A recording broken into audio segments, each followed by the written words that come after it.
আমি কে, কে আমি, আমার শরীর বিষে ভরা, আমি কোনিয়াম নিউরোটক্সিক অবরুদ্ধে ঘাটে না।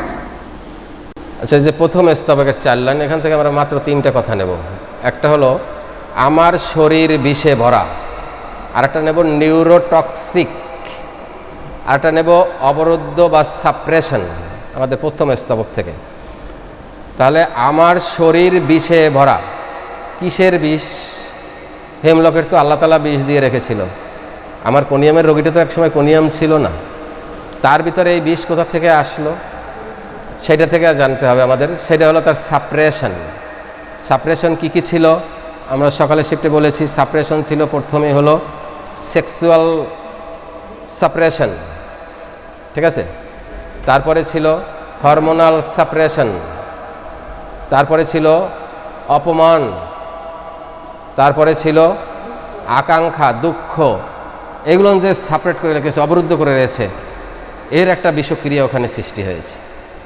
প্লাস এর পরের কথাটাই আছে নিউরোটক্সিক। কথাটা আমরা কি বুঝবো? তার মানে স্নায়বিক বিষ বা স্নায়ু আক্রান্ত হয় যা দ্বারা, সেটা হলো নিউরোটক্সিক। স্নায়ু একবার বিষক্রান্ত হয়ে গেলে সেই মানুষ শেষ। তার আচার আচরণ, চাল চলন, কথাবার্তার ভিতরে প্রায় অসামঞ্জস্যতা বা বিষাক্ততা দুটো যে কোনো একটা জিনিস এসে যাবে। আমরা ক্যামোমিলায় দেখেছি, আমরা লেখেসিসে দেখেছি নিউরোটক্সিক তাকে কোথায় নিয়ে যায়। এখন ওই টক্সিন অনুযায়ী তার আচরণ, বিচরণ এবং তার রোগের প্রকৃতি ফুটে উঠবে, ঠিক আছে। তাহলে এই নিউরোটক্সিক, এখন এই বিষগুলো কোথা থেকে আসলো তার শরীরে? কই না, আমার জীবনে তো কোনো বিষ নেই, আমি কোথা থেকে পেলাম? সে হয়তো দুঃখ কষ্টের রোগীরা তার এই অধ্যায়টা বুঝবে না। ওই দুঃখ করেছে বা অপমান হজম করেছে, ওইখান থেকে একটা বিষ সঞ্চয় হয়ে গেছে শরীরে। এছাড়া আমাদের কতগুলান বাহিরের কতগুলান বিষ আছে আমাদের। তার ভিতরে সাপে কাটা, তার ভিতরে মাকড়সা, বিষাক্ত কিছু মাকড়সা আছে। এই হেমলক বিষ, এই হেমলক বিষ হতে পারে। আমাদের চেম্বারে দেখেছিলাম না, ওই যে ফুলতলা থেকে একটা বাচ্চা আসছিল না, যে আমার বড় বোতলে, 1 আউন্স বোতলে ঔষধ দিয়েছে ডাক্তার কোনিয়াম। ওই লোকটা তো এইসব খেয়ে একদম জীবন বিষাক্ত হয়ে তারপরে আসছিল, এবং তাকে ভালো করতে যে কত কষ্ট হয়েছিল। ওই ছেলেটা তো প্যারালাইজড হয়ে মারা যেত।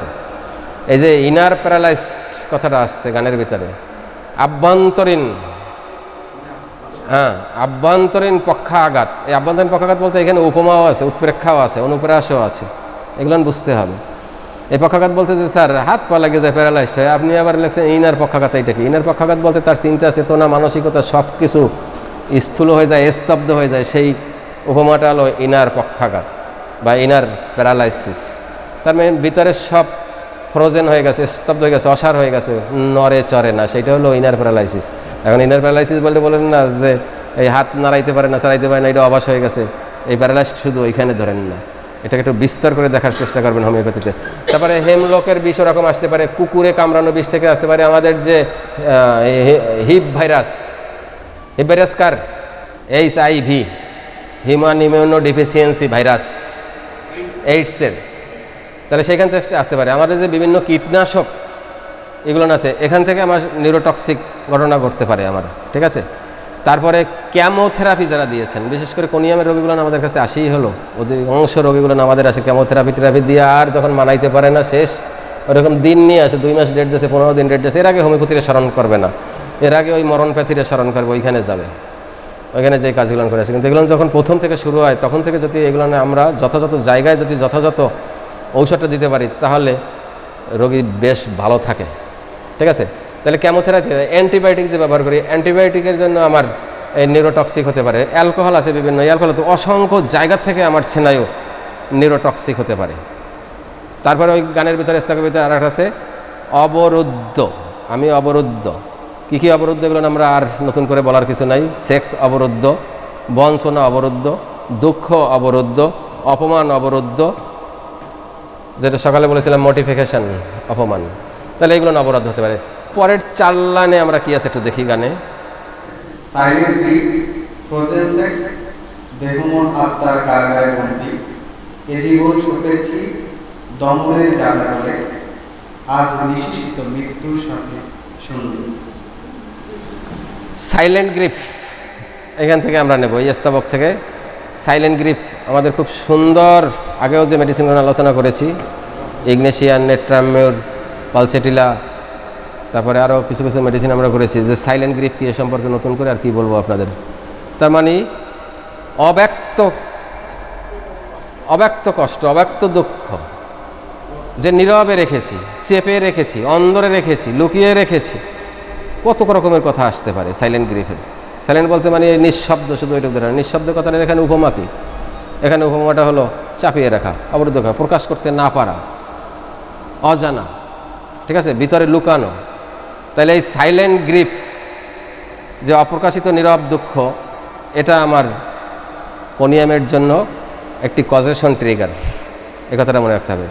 তারপরে বলেছি ফ্রোজেন সেক্স, এটার উপমাটা কি হবে? ফ্রোজেন কথাটার অর্থ কি?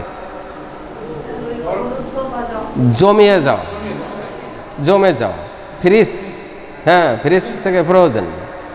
তার মানে ফ্রিজে আমরা একটা জিনিস রাখলে সেটা শীতলতায় জমে যায়। আমার কোনিয়ামের রোগীটাও তার দুঃখ, কষ্ট, অপমান, সেক্স, জীবনে যা কিছু প্রয়োজন, একদম একান্ত প্রয়োজন ছিল জীবন বাঁচানোর জন্য, চলার জন্য, থাকার জন্য, বেঁচে থাকার জন্য, সেই মৌলিক জিনিস কয়টাই, শুধুমাত্র পেটে ভাতের মৌলিক চাহিদার বস্ত্র বাদে আর সবগুলো মৌলিক চাহিদা আরও অনেক কিছু আছে বেঁচে থাকার জন্য। সেই চাহিদাগুলোকে সব ভিতরে ফ্রোজেন করে রেখেছে। তাই ফ্রোজেন সেক্স সবচেয়ে বেশি ক্ষতি করেছে তারা, এটা ঠিক আছে। এই ফ্রোজেন সেক্সের জন্য যে হরমোন ট্রিগারগুলো হয়েছে অবরুদ্ধ করার জন্য, সেইগুলো নিয়ে আজকের দলা পাকিয়ে, সেইগুলো নিয়ে স্তূপাকৃতি হয়ে আজকের তার জেনিটাল অর্গানেই কিন্তু তার আক্রান্ত হয়। ব্রেস্ট, না হয় ইউট্রাস, না হয় ওভারি, এই সমস্ত জায়গাগুলো শক্ত পাথরের মতো হয়ে আছে। আচ্ছা, তারপরেরটাই আছে ফ্রোজেনের ভিতরে জমাট বাঁধা বা সেক্স, বা এটা চিরন্তনী একটা সেক্সের ব্যাপারটা যেটা বলেছি, সেক্সটা চিরন্তনী চাওয়া। এ কথাটা আবারও বলছি, সকালে বলেছি, আবারও বলি, চিরন্তনী চাওয়া। সেই চিরন্তনী চাওয়াটাকে অবরুদ্ধ করাটা খুব বেশি ক্ষতিকর হয়। যেমন প্রকৃতির বিরুদ্ধে যখনই আপনি বৈরী কোনো কিছু সৃষ্টি করবেন, সেই বৈরিতা সে একটা বড় প্রতিশোধ নেয়। তো আমাদের সেক্সুয়াল ব্যাপারটা হলো আমার ন্যাচারাল, অর্থাৎ এই ন্যাচারাল ফ্লোতে যখন আপনি বাদ দেবেন, তখন ওখানে একটা ভাঙন সৃষ্টি হবেই। সেইটা হয়েছে আমার কোনিয়ামের ক্ষেত্রে। ওইখানে আরেকটা কথা দেব, মন, দেহ, আত্মা কারাগারে বন্দি, এ কথাটা খুব বেশি ভালো লেগেছে। তার মানে আমার তিনটে অস্তিত্ব, একটা দেহের অস্তিত্ব, একটা মনের অস্তিত্ব, আর একটা আত্মার অস্তিত্ব, তিনজনকেই অ্যারেস্ট করেছে সাপ্রেশন। তিনজনকেই অ্যারেস্ট করে তার দেহটাই একটা বিশাল কারাগার। এই কারাগারের উপমা থেকে যদি বলি তাহলে 1 ঘন্টা লাগবে। কারাগারের উপমা, কারাগার বলতে কি বুঝি? আমরা বলি জেলখানা, ওই পর্যন্ত শেষ। কারাগারের যে দেয়ালটা মোটা, কারাগারের দেয়ালটা যে পুরু, কারাগারের দেয়ালটা যে উঁচা, কারাগারের জীবন ব্যবস্থাপনা ভিতরে যে কত কষ্টকর, সেগুলো না আমরা জানি না। কারাগারের উপমা থেকে ওইরকম একটা কারাগারের ভিতরে সে বন্দী হয়ে গেছে আজকের কোনিয়াম। সেটা দৈহিকভাবেও হয়ে গেছে, তার মনও হয়ে গেছে, তার আত্মাও ওখানে বন্দী হয়ে গেছে। এবং এর মুক্তি কি? ফাঁসি, মৃত্যুদণ্ড। আমার কোনিয়ামেরও জানে যে আমার এই ক্ষতিগুলো যা হচ্ছে, এ তো ক্যান্সারের রূপ নেবে, তো খারাপে কিছু রূপ নেবে, সব অচল হয়ে গেছে, সব নিথর হয়ে গেছে, সব নিস্তব্ধ হয়ে গেছে, আমি আর চলি না, আমার ভিতরের যন্ত্রপাতিও আর চলে না। অতএব এর পরিণতি মৃত্যু। এখান থেকে বাঁচার আর তার উপায় নেই। কারাগার এরকমই, সেই কারাগারের মাঝে আটক। এর ভিতরে আছে বন্দিত্ব দশার থেকে কি আছে? বন্দিত্ব দশার থেকে সেই অপমান কথাটাও নেওয়া যায়, যে আমার এরকম অফিসার মানুষ আমার হ্যান্ডকাপ দিয়ে নিল, আমার এরকম পিছিয়ে হাত বান্ধি এতগুলো জনসম্মুখের মধ্যে আমার অ্যারেস্ট করলো। কত কারাগারের ভিতরে যে কত দুঃখ লুকিয়ে আছে, কারাগারের ভিতরে সেক্সও লুকিয়ে আছে, অবরুদ্ধ হয়ে আছে। কারণ স্বামীর 10 বছর জেল দিতেছে স্ত্রী বাড়ি। কারাগার শুধু যদি কথাটা, এই যে উপমা, এই জন্য বলি যে সাহিত্য সংস্কৃতির একটা উপমা যদি ভাঙতে পারেন আপনি, মজার পরে মজা, না হলে বুঝবেন না যে কারাগার কী কইছেন। কিন্তু কারাগারের রূপ দেখে আসেন, কারাগারের বঞ্চনা দেখে আসেন, কারাগারের কষ্ট দেখে আসেন, সে বুঝবে ওখানে কত বড় উপন্যাস সৃষ্টি হয়েছে। আরেকটা জিনিস, কারাগারের আরেকটা জিনিস আছে, সেটাও নেওয়া যায় কারাগারের কথা থেকে। সেটা হলো সীমিত। সীমিত না কারাগারের? খাবার সীমিত, নাস্তা সীমিত, চলাচল সীমিত, চিন্তা চেতনা সীমিত, নিজের ইচ্ছা প্রকাশের ভাবভঙ্গিমা সীমিত, টোটাল সব সীমিত নেওয়ার ভিতরে। ইচ্ছে মতো তো স্বাধীনভাবে ওখানে নাচতে দেয় না কারাগারে। তাই এই যে কারাগারে বন্দী হয়েছে, সে সীমিতও হয়ে গেছে বটে। এখন আর তার জীবন উন্মুক্ত কোনো কিছু দেখে না। ওই যে গাছের পাতা নড়ে চড়ে, ওর কাছে আর নড়ে চড়ে না, ও নিজেই নিথর। ও দেখে ভালো লাগে না। তুমি যদি বলো যে জ্যোৎস্নার আলো পড়েছে ছাদে, চলো যাই, সে নিথর, তার কাছে আর ওই মন আর নড়েও না চড়ে না, সব কিছু সীমিত হয়ে গেছে। তাহলে দেখেন আমাদের রোগীগুলো কোথা থেকে সৃষ্টি হচ্ছে, আর আমরা যে বড় একটা ক্যাপসুল ঢুকাই দিয়ে, একটা ইনজেকশন ঢুকাই দিয়ে সেরে দেই রোগটাকে। কোথায় রোগ লুকিয়ে থাকে? আচ্ছা, দেহ মন বন্দি। তারপরে স্তাবকটা আমরা দেখি, আমাদের গানের পরের স্তাবক কি আছে? তৃতীয় স্তাবক, অপমান, অপূর্ণতা, প্রত্যাখ্যান, অপূর্ণ আকাঙ্ক্ষা, চাপা কষ্ট, ধীর গতির বিষ, ভিতরে বিষ বৃক্ষ, দমনে হিরণে আজ আমি আসত, অবরুদ্ধের পাথরে চাপা পড়া জীবন, ভিতরে হৃদয় উদ্ধার।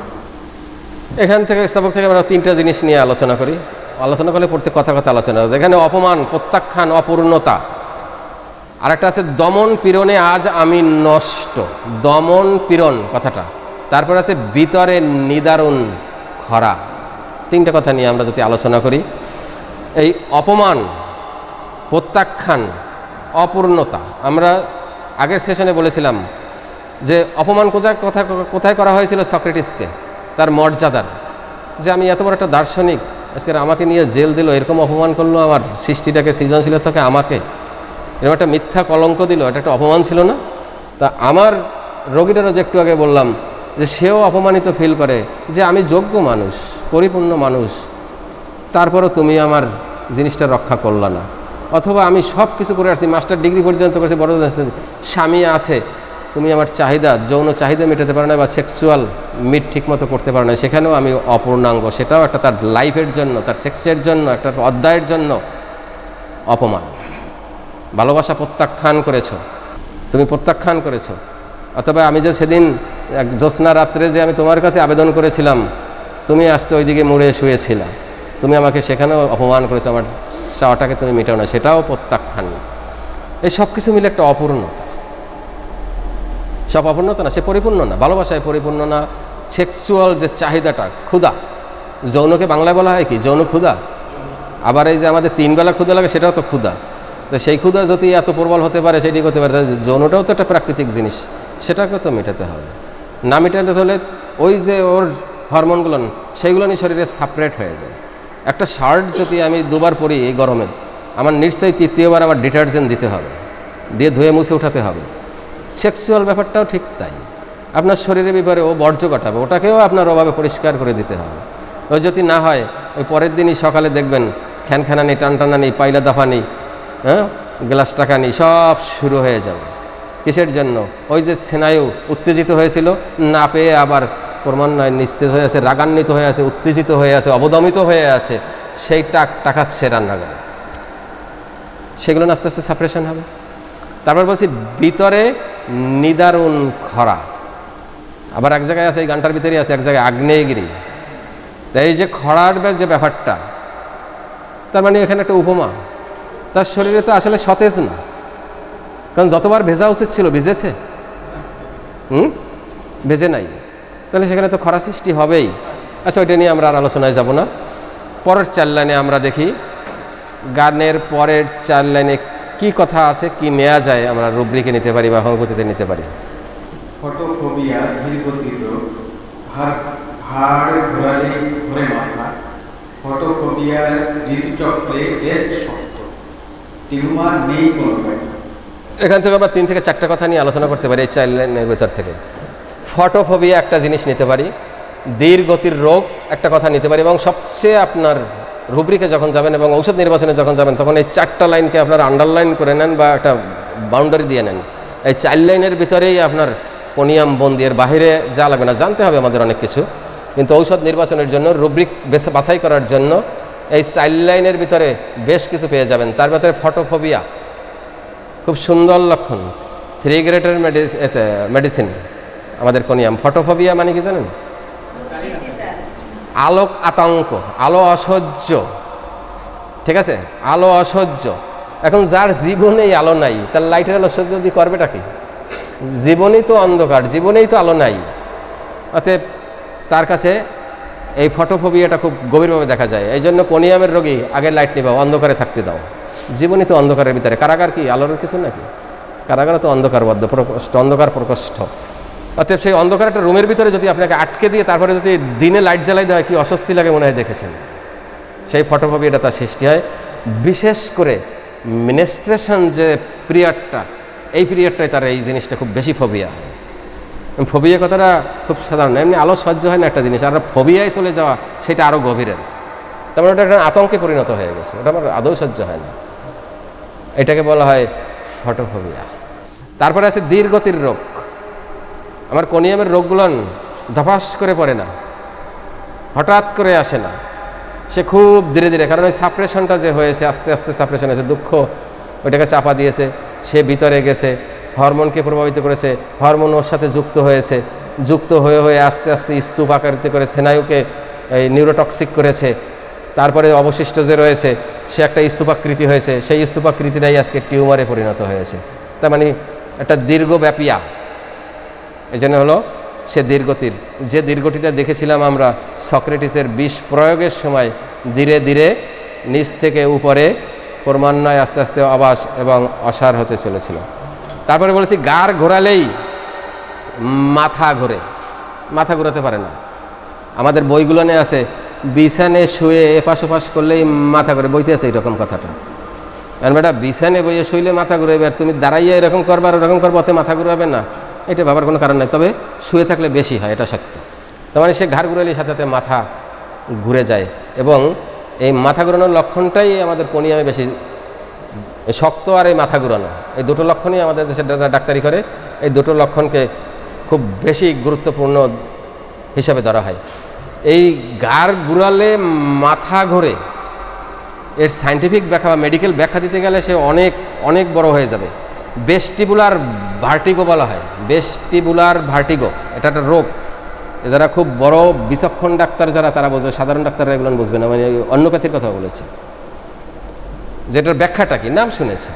এটার ব্যাখ্যাটা হলো আমাদের এই কর্ণকুহরের ভিতরে ওইখানে একটা জায়গা আছে ভেস্টিবুলার, ওইটা হলো আমাকে নিয়ন্ত্রণ করা, আমার ব্রেন, আমার শরীর। ও নিয়ন্ত্রণ থাকলে ব্রেন নিয়ন্ত্রণ হয়, ব্রেন নিয়ন্ত্রণ থাকলে আমি নিয়ন্ত্রিত থাকি, আমি ঠিকমতো হাঁটতে পারি, আমি ঠিকমতো নিজেকে সচল রাখতে পারি। কিন্তু ওই ভেস্টিবুলার ওখানে যদি কোনো ডিসঅর্ডার ঘটে যায়, তখন মানুষ ভারসাম্যতা হারাইয়ে ফেলায়। এই জন্য দেখবেন যারা মাদকাসক্ত লোকজন দেখবেন হাঁটে রাস্তায়, আমরা সিনেমায় দেখি, এইদিকে যায় ওই দিকে যায়, যাই পরে এরম পরে না, সোজাভাবে হাঁটতে পারছে না। তার মানে ভেস্টিবুলারের ওখানের কাজকে ব্যালান্সহীন করে ফেলে, ইনব্যালান্স করে ফেলে, এবং ওখানে যখনই ব্যালান্স হারাই ফেলায়, তখন আমাদের যে একটা ম্যাগনেট তৈরি হয়, যেটা আমার মধ্যাকর্ষণ শক্তির সাথে সামঞ্জস্যতা রক্ষা করে চলে, সেইখানে শক্তিটাই তৈরি না। যখনই শক্তি নেই, তখন ওই চৌম্বকীয় শক্তিটা তৈরি না হলে তখন মধ্যাকর্ষণ শক্তির সাথে আমার ব্যালেন্স হারাই যায়। এই জন্য মদ খাওয়া রোগী দেখবেন একদিক থেকে যে আর একদিকে পড়ে যায়, ওই মদে যে ওইখানে যে স্টপ করে রয়েছে কার্য। তাই ভেস্টিবুলার ভার্টিগো, তার মানে আমার ভেস্টিবুলার অঞ্চলের যে নিয়ন্ত্রণ, সেই নিয়ন্ত্রণহীনতার জন্য মাথা ঘুরায়।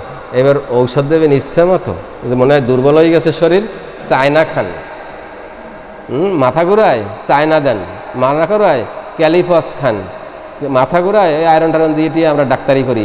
এই হলো হোমিওপ্যাথির জাদশা কুদশা। এই ভেস্টিবুলার বুঝি না যে কির জন্য তার মাথাটা ঘুরাচ্ছে, জায়গায় যেতে হবে, ঠিক আছে, হ্যাঁ, ডিপে ঢুকি না। তারপর আছে ঋতুচক্রে ব্রেস্ট শক্ত কঠিন, এই স্তবকের ভিতরে আছে ঋতুচক্রের সময় তার সব রোগগুলো বেড়ে যায়, এবং রোগগুলো তার সব ব্যথাহীন। এইখানে ঋতুচক্রের সময় বাড়ে, এটার কারণ কি, ব্যাখ্যাটা কি? মাসিক হাইলেই, মাসিক হচ্ছে এক অর্গানে, কোথার থেকে যাবে, সেখানে মাথা ঘুরানোটা আসবে কেন? সেখানে এই লাইট ফোবিয়া বা আলোফোবিয়া বা ফটোফোবিয়া এগুলো কেন হবে, কোন কারণের জন্য হবে? তার মানে ওই সময় একটা হরমোনাল ক্ষরণ বেশি হয়। মহিলাদের যখন মিনিস্ট্রেশন হয়, তখন ওই হরমোনের একটা ক্ষরণ হয়। সেই হরমোনের ক্ষরণের সাথে এই যে আমার বিষক্রিয়া, সে যে ওইখানে একটা বড় বাধা সৃষ্টি করে। আর সেটা তাহলে ব্রেস্টে যাইয়ে শক্ত হবে কেন, ব্রেস্টে যাইয়ে এত কষ্ট কেন? সেটা হলো, ব্রেস্ট হলো নারীত্বের একটা প্রতীক, আমি বলবো।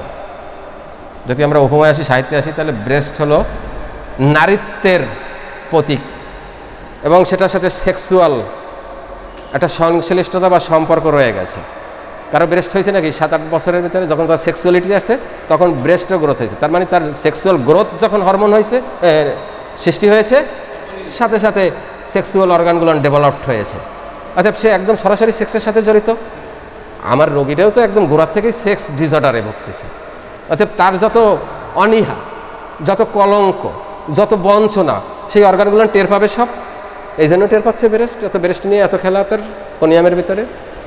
পরের চাইলে নাকি আছে দেখে, অমাবস্যা পূর্ণিমায় ব্যথা বাড়ে, শরীর ছোঁয়াতে মন বন্ধ, গোসলে জাল জাগে, আলোতে চোখ জ্বলে, আহা কি ভয়ঙ্কর চক্র। কি ভয়ঙ্কর চক্র। আমি বলেছিলাম একটু আগে যে কবিতাটার ভিতরে বা গানটার ভিতরে আমার সবচেয়ে ভালো জায়গাটা হয়েছে কি ভয়ঙ্কর চক্র। আমার কনিয়ামকে কি চক্রাকারে ধরেছিল না? চক্র একটা, একজন দুইজন ছিল না, কয়েকটা বাহিনী ছিল। এর ভিতরে সেক্সুয়াল বাহিনী একটা ছিল, অপমানের একটা বাহিনী ছিল, বঞ্চনার একটা বাহিনী ছিল, অপদস্থের একটা বাহিনী ছিল, অসম্মানিত করার একটা বাহিনী ছিল। সব চক্র মিলে আজকের চক্রান্ত করে আমার কনিয়ামকে ধরেছে। কনিয়াম তুই যাও কোথায়? এবার আছে অমাবস্যা পূর্ণিমায় বৃদ্ধি, আমরা এড়িয়ে যাই, ধর বেটা এই সে বর্তমানের ছেলেমেয়েরা আমবস্যা পূর্ণিমাই ছেলে না, ঠিক আছে? যে অমাবস্যার পূর্ণিমা কি, যদি কোনো কারণে জানলার থেকে যদি দেখে টাকা এটাকে জ্যোৎস্না, তাইলে মনে হয় যে জ্যোৎস্না রাত, এইটার মনে হয় পূর্ণিমা, এটা পূর্ণিমা হয়। কিন্তু অমাবস্যা পূর্ণিমায় প্রকৃতির পরে যে কত গভীর প্রভাব সৃষ্টি করেছে সেগুলো নিউ জেনারেশনরা জানে না। এরা জানে না, তোমরা জানার একটা বুদ্ধি আছে, মাছের দাম মাঝে মাঝে বেড়ে যায়, ফেরিওয়ালারা মাছ আছে না, এখন গুণ নাই, গুণ আগামী সপ্তাহে মাছের দাম কমবে। কিসের গুণ? কিসের গুণ? এই গুণটাই হলো অমাবস্যা পূর্ণিমা। তার মানে পূর্ণিমার সময় মাছ সস্তা হয়। কারণটা কি? পূর্ণিমার আলোতে মাসে ওই সময় মাছ ধরা পড়ে বেশি। কিসের জন্য ধরা পড়ে?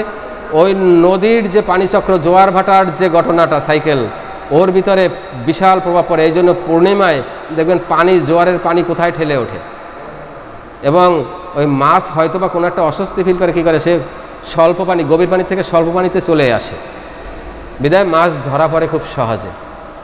এই জন্য গনের সময় মাছ কিনতে হয়, দামও কম থাকে। তাহলে প্রকৃতির পরে যদি অমাবস্যা পূর্ণিমায় এত বড় প্রভাব সৃষ্টি করতে পারে, আমি তো প্রকৃতির ভিতরে ছোট্ট একটা ইদানি পোকার মতো একটা প্রাণী, আমার শরীরেও তো জলীয় একটা বিশাল অংশ, 2/3, তা আমার সেখানে প্রভাব পড়বে না? সেই প্রভাবটা পড়ে এর কাছে। আমাদের এই অমাবস্যা পূর্ণিমার জন্য সাইলেশিয়া প্রধান ঔষধ বলা হয়, যে অমাবস্যা পূর্ণিমার পথে রোগের প্রভাব সৃষ্টি হয়। ক্যালকেরিয়া কার্ব আছে একটা, ফসফরাস আছে একটা, কোনিয়াম হলো একটা, নেট্রামিউর একটা, লাইকোপোডিয়াম একটা। এরা অমাবস্যা পূর্ণিমায় এই সমস্ত রোগে ধরা পড়ে। যারা নিরামিষভোজী তারা এই জিনিসটা খুব সহজে বোঝে, ঠিক আছে? হ্যাঁ, যারা নিরামিষভোজী তারা ওই অমাবস্যা পূর্ণিমায় যদি কোনো ওই ভারী খাবার খায়, দেখবেন ওরা রুটি খায়, ফল খায়, কলা খায় থাকে, এক ধরনের আসে আমাদের। ওরা যদি ওই সময় কোনো লিকুইড জাতীয় বড় কিছু খেয়ে ফেলে, ওই শরীরটা ভার ভার মনে হচ্ছে, অ্যাসিডিটি খেয়ে গেছে, হ্যাঁ হচ্ছে না, ভার হয়ে যায় শরীর। কিসের জন্য? জলের সাথে জলযোজন। কারণ প্রকৃতি তখন একটা ভারসাম্যহীনতায় আছে, সেই একটা প্রকৃতি বিশাল প্রভাবের ভিতরে আছে, তার ভিতরে আমার শরীরের প্রভাব সৃষ্টি হয়। তাহলে অমাবস্যা পূর্ণিমার লক্ষণটাকে হেলায় ছোট করে রেখেন না, খুব গুরুত্বপূর্ণ লক্ষণ রাজবৃদ্ধির ক্ষেত্রে, খুবই গুরুত্বপূর্ণ লক্ষণ। টাইম অ্যান্ড সিজন আছে তো, রাজবৃদ্ধির তো কয়েকটা সেক্টর আছে।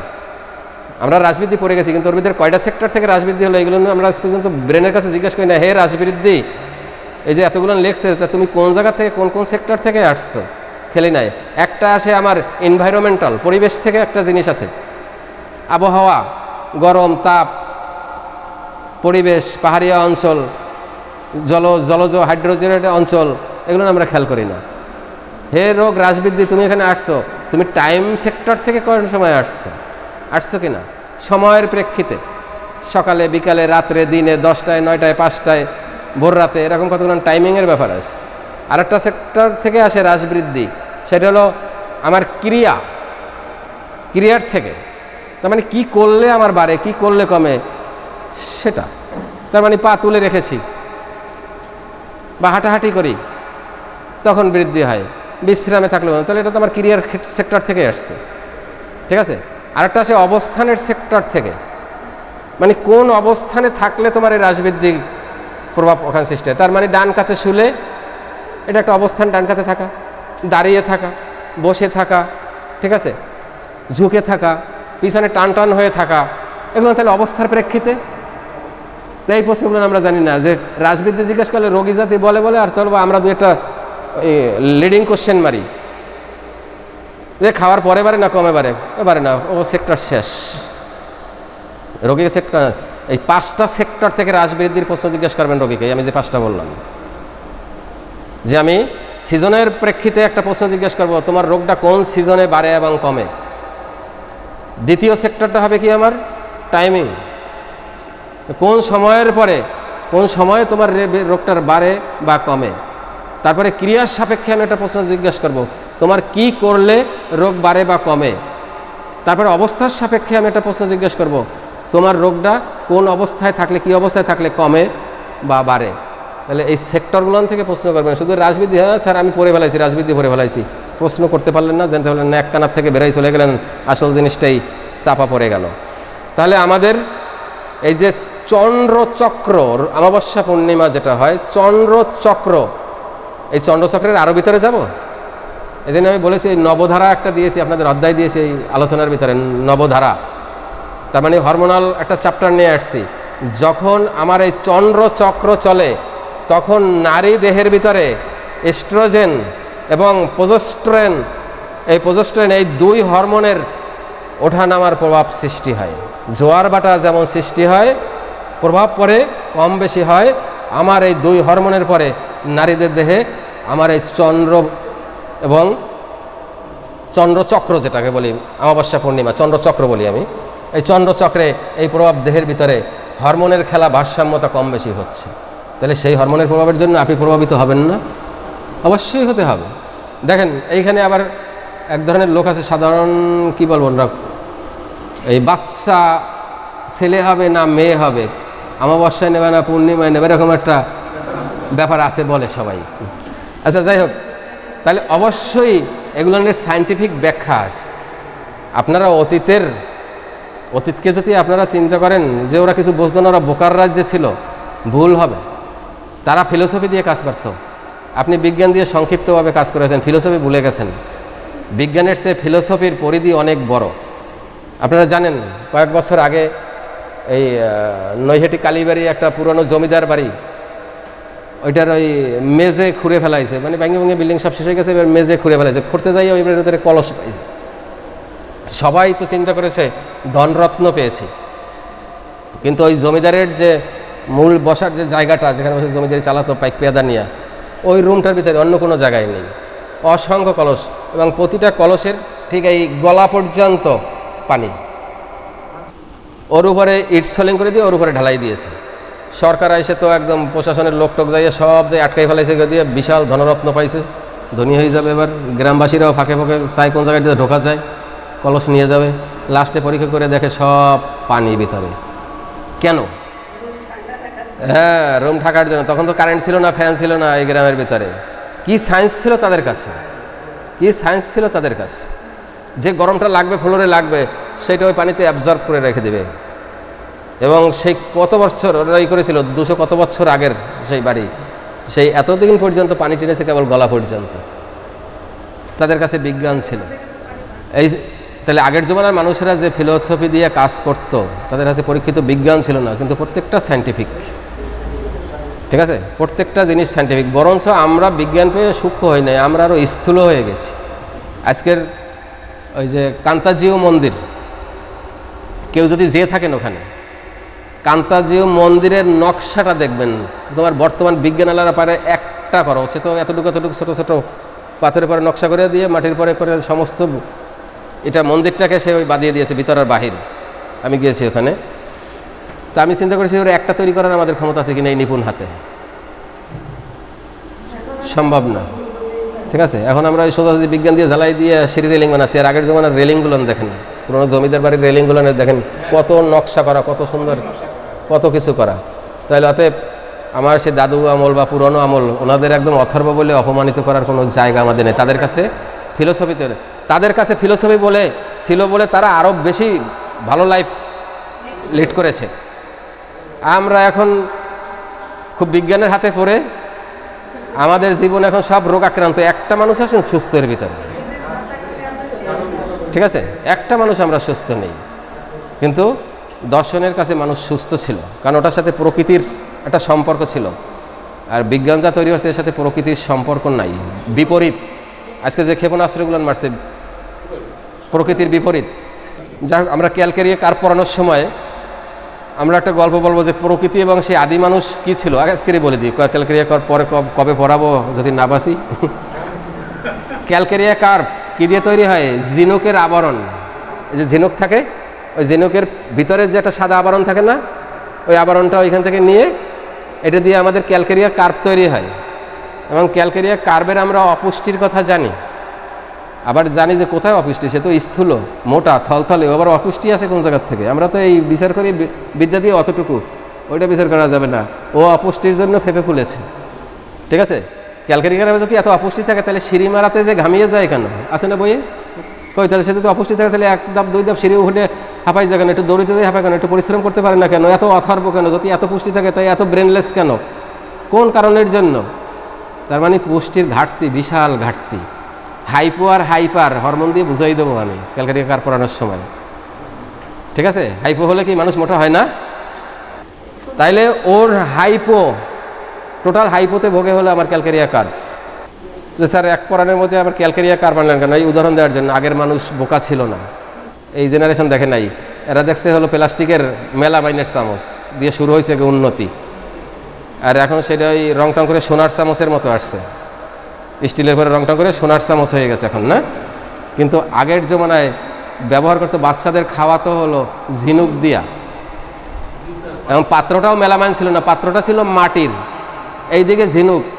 এবার যখন ওই দুধ দিয়ে ওইটার সাথে গোলাইছে চিনিটাকে, তখন ওই ঝিনুক সাদা হয়ে গেছে। দেখছেন আপনারা সর্বশেষ আম ছিলাইছেন কেউ কেউ, মনে হয় আম ছিলে পর্যন্ত খেয়েছেন। ওই গোড়াটা যখন ঘষে ঘষে এখানে সাদা হয়ে যায় না, ওর ভিতরে তো আবার হোমিওপ্যাথি সায়েন্স লুকিয়ে, একেবারে চিরন্তন হোমিওপ্যাথির সায়েন্স, অ্যানিম্যাল সায়েন্স লুকিয়ে ওর ভিতরে। তুমি যে মাটির পাত্রে দিয়া চিনি দিয়ে গুলেছো, ঘর্ষণ হয়েছে, ঘর্ষণে আমার এই ঝিনুক ক্ষয়ে গেছে, ক্ষয়ে ওইখানে শক্তিতে পরিণত হয়েছে। ওই জিনিস দুধ খাওয়াইছে, ও পরিপুষ্ট হয়েছে, ওর ক্যালসিয়াম সম্পূর্ণ পরিপূর্ণ হয়েছে, একটা লম্বা হয়েছে মানুষ 5 ফিট 8 ইঞ্চি 10 ইঞ্চি, কবর দেখলে বোঝা যায়। সায়েন্স কোন জায়গায় লুকিত, হ্যানিম্যান কোন জায়গায় লুকাইত, কত চিরন্তন সত্যে লুকিয়ে, শুধু আমার বুঝে আনতে হবে। এরকম জিমায় নাই ক্যালকেরিয়া কার্প। আগের জমানার মানুষের এরকম জিমায় নাই, ক্যালকেরিয়ার এত সৃষ্টি হয় না। আগেরকার মানুষের লম্বা নলাকার, মানুষ মোটা হওয়ার জন্য ওষুধ খাইত, আর এখন মোটার জন্য স্বামী বেটা রিক্সার কোনায় বসে বসে থাকে, স্ত্রী 3 ভাগের 2 ভাগ 4 ভাগ দখল করে লইছে এক থাপড়া দিয়ে। রিক্সাওয়ালা বুঝ দিছে পাদানিতে মারতে কি কষ্ট হচ্ছে। তাইলে আগের মানুষ এত কিছু রেখে ঝিনুক ব্যবহার করলো কেন? তাদের কোনো একটা ফিলোসফি ছিল, কি ছিল না? তা দেখেন হোমিওপ্যাথি কোথায় কোথায় লুকিয়ে, সেই আজকের থেকে 200 বছর 100 বছর আগে ঝিনুক দিয়া মাটির পাত্রে ঝিনুক ঘষেছে, সেখানেও আমার হোমিওপ্যাথি লুকায়িত। অতএব এই সমস্ত জিনিস জানবেন এক একটা। আর হ্যানিম্যানরে স্যালুট করেন যে হে গুরু, স্যালুট, ঠিক আছে। আজকের যে সায়েন্স, যে বিজ্ঞান আমাদের হাতে দিয়ে গেছে, যে ফিলোসফি আমাদের হাতে দিয়ে গেছে, সব কিছু সমন্বয় একত্রিত করে দিয়েছে। আমরা জিনিস খুলে দেখি না, আমরা বইয়ের পাতা খুলি না, ব্রেনের পাতাও খুলি না, ব্রেনের জালনা কপাটও খুলি না। এই জন্য আমরা এই জিনিসগুলো দেখতে পাই না, এগুলো দেখতে হবে। তাহলে আমাদের ঋতুচক্র, আমরা বুঝি যে ঋতুচক্রের সাথে আমার মিনেস্ট্রেশনাল বিশাল সংশ্লিষ্ট বা সম্পর্ক রয়েছে। এই জন্য ঋতুচক্রের সময় আমার কোনিয়ামের রোগীগুলান, জেনিটাল অর্গানগুলান ধরা পড়ে যায়। এই জন্য সে ওই অমাবস্যা পূর্ণিমায় বৃদ্ধি হয়। আচ্ছা, এইখানে আরেকটা আছে, শরীর ছোঁয়াতে, খুব উপমা, এই একটা কথাই আসছে না বোঝার মতো কথা আপনাদের। শরীর ছোঁয়াতে মন বক্র, বক্র মানে কি? বাঁকা। তার মানে তুমি যদি শরীর ছোঁও, আমি সব কিছুতে কোনো প্রতিবাদ করি না, কোনো কিছুতে, ওইখানে আমি প্রতিবাদ করব, ওইখানে আমি বেঁকে বসবো, ওইখানে মন বেঁকে বসবে। এমনি মনের আর কোনো চাওয়াটা নাই, কিন্তু এইখানে একটা প্রতিবাদের দেয়াল সে তৈরি করবে। তুমি পাশে বসো, আমার জ্বর বোঝো, শোনো, সেখান থেকে একটা সিম্প্যাথি তৈরি করে, তোমার মুখের বলার দরকার নাই, তোমার কার্যকলাপ আমি বুঝে নেব, আমি খুব খুশি হব। মাগার তুমি ছুতে পারবা না। কিসের জন্য? সে তো আকাঙ্ক্ষায় ছিল, কিন্তু সেটা এখন মৃত, ওখানে একটা অসহ্য ঘেন্না সৃষ্টি হয়ে গেছে। একসময় এর জন্য সে দৌড়াতো, এই জন্য পাগল ছিল, এই জন্য অভিমান ছিল, এই জন্য সে অপমানিত ছিল, এই জন্য সে লাঞ্ছিত ছিল, যে একটা বলে আসলাম স্বামী কাছে আবেদন করেছে, স্বামী পারে নাই। এই করতে করতে করতে করতে এমন একটা জায়গায় যে ওইটা বিকৃত রূপ নিয়ে এখন সে ওইটা ঘৃণিত হয়ে গেছে। খবরদার আমাকে ছোবা না, সব কিছু করো, বিপরীত অবস্থা সৃষ্টি হয়ে গেছে, ক্রিয়ার প্রতিক্রিয়া। ঠিক আছে, আচ্ছা তারপরে 4 লাইনে কি আছে আমরা দেখি। অবরুদ্ধ বিষে ইনার প্যারালাইসিস, দেহ মন আত্মা অসহায় প্রবাহাজ, গতিহীন নেই নড়াচড়া। গতিহীন নেই চরাচরা, ইনার প্যারালাইসিস, দেহ মন আত্মা আজ বোবা। এ কথাটাও খুব ভালো লাগছে আমার কাছে। দেহ মন আত্মা আজ বোবা। বোবা মানে কি? এটার উপমা কি? ভিতরে অনেক কিছু আছে, প্রস্ফুটন করার ক্ষমতা নাই, এই তো বোবা। কত কথা জমে আছে, বউরেও বলতে পারে নাই বোবা, যে তোরে ভালোবাসি, খালি অম অম করেছে, ভো ভো করেছে। ও কত সময় না বুঝে, এই তুই কী কও, চুপ থাম, তুই এখন ভো করিস না। কিন্তু ওর তো কষ্টে ফাটে যায় যে আমি একটা উপমা দিয়েছি। কি উপমা? ওই যে একটা মেয়ে, তার চেয়ে তুমি আরও সুন্দর, তোমার চোখ দুটো পাখির বাসার মতো। আমি বাসাটা বুঝাইতে পারি না তোমার, তোমার কত ভালো লাগে সেগুলো আমি একটাও বুঝাতে পারি নাই। চাঁদের হাসির মতো তুমি, তোমার হাসিটা ওই বাঁকা চাঁদের মতো। হাসি আর বাঁকা চাঁদের মতো, তারপরে বাঁকা চাঁদ তিথিয়া চাঁদের মতো। তুমি যখন হাসো তখন তোমার ঠোঁট এরকম চাঁদের মতো তিথিয়া। আমি ওই চাঁদকে দেখি তোমার হাসির ভিতরে। পাখির বাসার মতো দুটি চোখ তোমার, ঠিক যেন নাটোরের বনলতা সেন। ওই যে নাটোরের বনলতা দেখছে, আমরা যে ধারে জঙ্গল হয়েছে কেন। আর যে কবি দৃষ্টিতে, প্রকৃত দৃষ্টিতে যে দেখতে পাচ্ছে, তার ভিতরে অন্তর্চক্ষু আছে, সে ওটাকে দেখেছে অন্যরকম করে। সেইটার তুলনায় এসে দিছে তার প্রিয়তমারে, যে নাটোরের বনলতা যেভাবে পেঁচিয়ে থাকে সুন্দর, তুমিও আমার সেই সুন্দরী। আবার কবি নজরুল ইসলাম বলেছে, এসো হে রানী দেব খোপায় তারার ফুল, গায়ে মাখাবো জ্যোৎস্না। উপমাগুলো যদি যে বোঝে সে বোঝে। কবি ওইখানে বুঝেছে রানীরে, যে তুমিও যদি আমার রানী হও, তোমার ওই খোপায় তারার ফুল দেবো। তুমি যে খোপা দিয়েছো ওটা তো এখন খোপায় কিছু নাই, তাহলে রাত্রে আমি ফুল পাবো। ওই যে আকাশে ফুল ফুটছে, অসংখ্য ফুল ফুটে আছে, ওর একটা এনে তোমার খোপায় পরাই দেবো। এবং এই চৈতি তিথিয়ার যে আলো, এই আইনে তোমার গায়ে মাখাই দেবো। তার মানে জ্যোৎস্না ধরিয়া গায়ে মাখাই দেবে, উপমা। যদি বোবা হয়, এই কথা একটাও বুঝাইতে পারবে ও? ও তো বোবা পারবে। আমার কোনিয়ামের রোগীটা আজকের এই সব অভিব্যক্তি থেকে সে বোবা হয়ে গেছে, বুঝাতে পারে না, বলার জায়গা নেই, আটক হয়ে গেছে, বন্দি দশায় পড়ে গেছে, কারাগারের ভিতরে পড়ে গেছে, আগ্নেয়গিরির ভিতরে পড়ে গেছে। আগ্নেয়গিরিও আছে, সব উপমাগুলো এখানে আসছে। প্রত্যেকটা কথার এরকম ব্যাখ্যা আছে, যে কারাগারে ব্যাখ্যা দিলাম এরকম, ঠিক আছে, বিশাল ব্যাখ্যা পড়ে গেছে। আচ্ছা, তাহলে ইনার প্যারালাইসিস আছে না এখানে একটা, আগে বলেছি। ইনার মানে আভ্যন্তরীণ প্যারালাইসিস। এই প্যারালাইসিস বলতে যে ভিতরের আমার হাত প্যারালাইস হয়েছে, তাহলে আমার কি মন প্যারালাইজড হয়ে গেছে? তাহলে ওইটা নড়ে চড়ে না, হ্যাঁ ধরে নেন। ওর আর সেই অথর্ব হয়ে গেছে, ও আর অনর অচর অজর জড় পদার্থ হয়ে গেছে, ওটা আর কাজ করে না। তারপরে বলেছি আমরা গতিহীন, সব ক্রিয়াকাণ্ডই তো সে গতিহীন, তার তো আর কোনো গতি নাই। পরের 4 লাইনে কি আছে আমরা একটু দেখার চেষ্টা করি। টাচলেস লজিং, না ছুঁয়ে থাকুক পাশে কেউ, শুধু শুনুক স্তব্ধতা ভিতরের ভাঙন, বুঝুক ভেতর ঢেউ, নীরব আগ্নেয়গিরির ভিতরে জ্বলি, বিষ পাথরে আমি করা। আমি কে? কে আমি? আমার শরীর বিষে ভরা। আচ্ছা, চাই টাচলেস লঙ্গিং, ঠিক আছে। তার মানে এমন একটা জিনিস, তুমি একটা বসো, একটা চক্র তৈরি করো, আমার পাশে থাকো, একটা নির্দিষ্ট পাশে থাকো, টাচলেস, ঠিক আছে। তুমি আমার নিয়ে একটা সার্কেল তৈরি করো, একটা জায়গা তৈরি করো, কিন্তু টাচলেস, এটা বোঝানো হয়েছে, যেটা আমরা আগে বর্ণনা করেছি। তার পাশে কেউ থাকুক কিন্তু ছুতে পারবে না, যেটা আমরা বলেছি। তারপরে এইখানে আসে শুধু শুনুক আমার স্তব্ধতা। তুমি পাশে বসো, পাশে বসে আমার স্তব্ধতা শোনো। আমি যে স্তব্ধ হয়ে আছি, ওই স্তব্ধতার ভিতরে একটা সুর আছে, সাপ্রেশন গ্রিপ। স্তব্ধতার ভিতরে লুকিয়ে আছে সেক্সুয়াল সাপ্রেশন, ওর ভিতরে লুকিয়ে আছে, স্তব্ধতার ভিতরে লুকিয়ে আছে আমার অপমান, বঞ্চনা, সব ওর মধ্যে লাগে। সেইটা তুমি শোনো, সেইটা তুমি বোঝো, সেইটার থেকে যদি কিছু করা থাকে, সিম্প্যাথি দেখাইলে পারো, তাহলে তুমি আমার বন্ধু হতে পারো জোর, কিন্তু সঙ্গী হওয়া বড় জোর সঙ্গ নয়। এই জায়গায় হলো আমার মূল সেন্সেশন, লাস্টের যে তার সোলের চাওয়াটা, আত্মার লাস্ট পর্যন্ত কি চায়।